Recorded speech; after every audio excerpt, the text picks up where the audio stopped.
दोस्तों, प्राचीन काल से ही भारतीय लोक कथा और कहानियों में हमें ऐसी महिला का जिक्र मिलता है जो बहुत ही डरावनी और खतरनाक होती है, जिसके लिए किसी की भी जान लेना बस एक नजर भर की बात होती है। और ऐसी महिला को हम डायन के नाम से जानते हैं। डायन शब्द सुनते ही हमारे मन में डर पैदा हो जाता है। यह शब्द हमारे दिमाग में आते ही हम समझने लगते हैं कि ये एक भूत है, लेकिन ऐसा नहीं है। डायन भूत नहीं बल्कि एक महिला होती है। डायन शब्द लगभग भारत के हर हिस्से के अंदर प्रचलित है। ये हमेशा से ही भारतीय लोक कथाओं का हिस्सा रही है।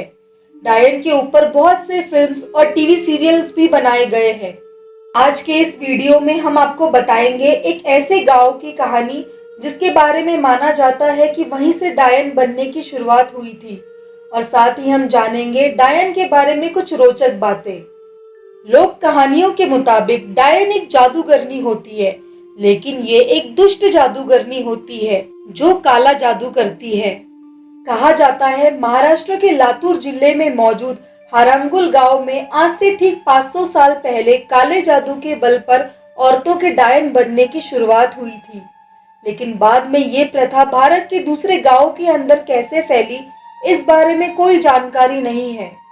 डायन प्रथा काले जादू की सबसे मुश्किल और खतरनाक परंपरा है। वैसे तो इस मामले में बंगाल के काले जादू का भी उल्लेख मिलता है, मगर माना जाता है कि डायन प्रथा की वास्तविक शुरुआत इसी गांव से हुई थी। माना जाता है कि 15वीं शताब्दी में पहली बार ये प्रथा इस गांव से शुरू हुई।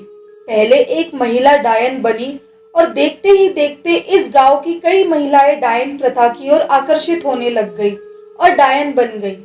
शुरुआत में गांव वालों को डायन के बारे में कुछ समझ में नहीं आया था, लेकिन जब डायन का सहाया गहराने लगा तब गांव वालों को ये बात समझ में आई कि वो किसी बड़ी मुसीबत में फंस गए हैं। जब ज्यादातर गांव वालों को डायनों के बारे में पता चलने लगा तो डायनों ने शिकार करना शुरू कर दिया। पहले तो उन्होंने अपने परिवार के सारे सदस्यों को निशाना बनाया, फिर देखते ही देखते पूरे गांव को अपना शिकार बनाने लग गए। डायनों का प्रकोप धीरे धीरे बढ़ने लगा।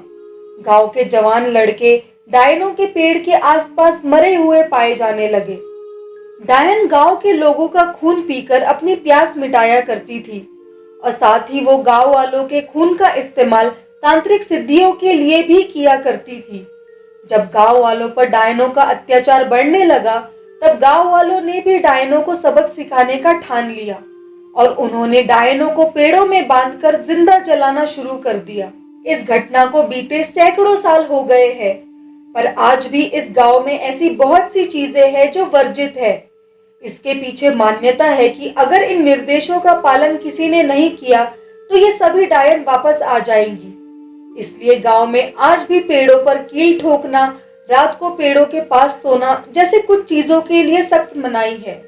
लोगों का मानना है आज भी कई जगह डायन प्रथा का चलन है। कहा जाता है डायन सारी उम्र काले जादू की क्रियाओं और काले जादू का ज्ञान अर्जित करने में अपनी जिंदगी बिताती है। डायन हमारे समाज में ही रूप बदल कर रहती है और ये शैतान की पूजा करती है। डायन इंसानों के खून से अपनी प्यास मिटाती है, साथ ही इंसानी मांस भी खाती है और अपनी सारी जिंदगी गुप्त विद्या को आगे बढ़ाने में बिताती है। डायन ज्यादातर सुनसान जगहों पर लोगों का शिकार करती है और लोगों को मारकर उनका खून पी लेती है। माना जाता है प्राचीन काल के अंदर डायन प्रथा बहुत आम प्रथा थी। मेवाड़ के महाराणा ने डायन प्रथा पर प्रतिबंध लगा दिया था। डायन के संबंध में एक कहानी बहुत प्रचलित है। कहा जाता है प्राचीन समय में एक बार एक महिला का बच्चा मर गया था। उसके बाद बच्चे के घर वालों ने उसे शमशान में दफन कर दिया था।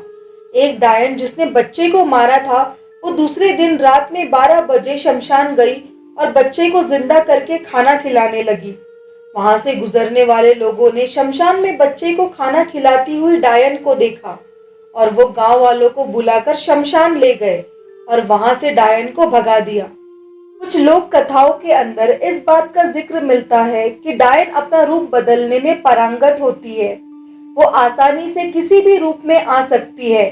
ये काले जादू की एक खास विधि होती है जिसमें इंसान अपने शरीर को छोड़कर दूसरे शरीर के अंदर अपनी आत्मा को ले जा सकता है और माना जाता है कि डायन इस विधि में बहुत माहिर होती है।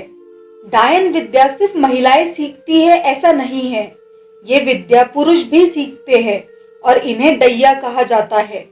डायन विद्या बहुत गोपनीय तरीके से सीखी जाती है, लेकिन इस विद्या को सीखने के बाद अपने पति या बच्चे की बलि देना जरूरी होता है, जो डायन की देवी के लिए बलि दी जाती है। डायन विद्या की देवी को डाकिनी कहा जाता है।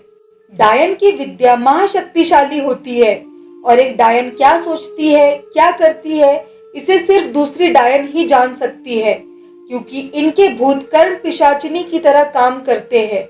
इन्हें हर पल की खबर होती है, गांव में क्या हो रहा है, शहर में क्या हो रहा है, इन्हें सब कुछ पता होता है। लेकिन डायन विद्या सीखा हुआ व्यक्ति इस बात को किसी और को नहीं बता सकता है, क्योंकि इनके भूत 24 घंटे इनके साथ ही रहते हैं और अगर वो किसी को अपने बारे में बता दे तो ये भूत इनकी जान ले लेते हैं। डायन जितनी बूढ़ी होती है, इनकी शक्तियां उतनी ही बढ़ती जाती है। डायन सीधे साधे लोगों पर ही अपने तंत्र का प्रयोग करती है। ये धार्मिक और आध्यात्मिक लोगों को परेशान करती रहती है। कई डायन दूसरों की उम्र चुराकर भी अपनी उम्र को बढ़ाती है। डायन चाहे जितनी भी लंबी उम्र जीती हो, लेकिन इनकी मौत बहुत दर्दनाक होती है। मरने के बाद इनके शरीर पर कीड़े पड़ जाते हैं। तो दोस्तों, ये थी डायन और डायन विद्या के बारे में कुछ जानकारी। आपको वीडियो कैसी लगी अपनी राय कमेंट में जरूर दें और हमारे चैनल मिस्टिक वर्ल्ड को जरूर सब्सक्राइब करें।